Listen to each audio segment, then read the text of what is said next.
Le ministère de l'Intérieur nous dévoile en exclusivité la Banque nationale générale de la police. Il s'agit d'une banque de données qui reprend de nombreuses informations de personnes qui ont eu affaire à la police. Identité évidemment, description physique, mais aussi contravention. Mais son utilisation sera toutefois régulée. Une loi sera votée demain au Parlement. David Fourmanois et Kiner Khan. Aujourd'hui, environ 1 Belge sur 5 se trouve dans la Banque nationale générale de la police. Voilà à quoi ressemble l'un de ces dossiers. Celui-ci est fictif.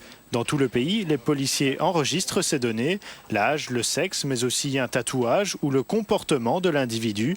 Des informations très utiles sur le terrain. Les policiers peuvent, soit de leur véhicule, soit en contactant le dispatching, en effet contrôler certaines entités, certaines personnes et recevoir des informations quant à ces personnes, notamment au niveau de ses habitudes, au niveau de certains modus operandi, est-ce qu'il est porteur d'armes ou pas. Donc il reçoit l'information en direct sur le terrain.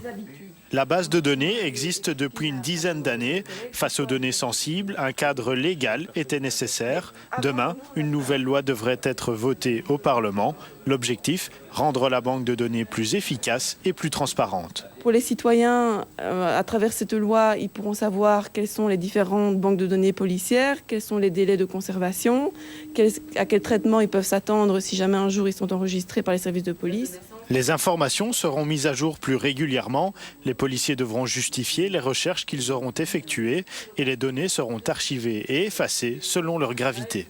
Par exemple, une information de police administrative ne peut pas rester plus de 5 ans. Une contravention, pas plus d'1 an. Quand c'est un délit, c'est 10 ans. Donc voilà, on a vraiment précisé les termes. Tout citoyen peut vérifier si la police possède un dossier à son sujet. Il faut envoyer une lettre à la Commission pour la protection de la vie privée. Elle vérifiera si les informations sont à jour et si les données sont correctement utilisées par la police.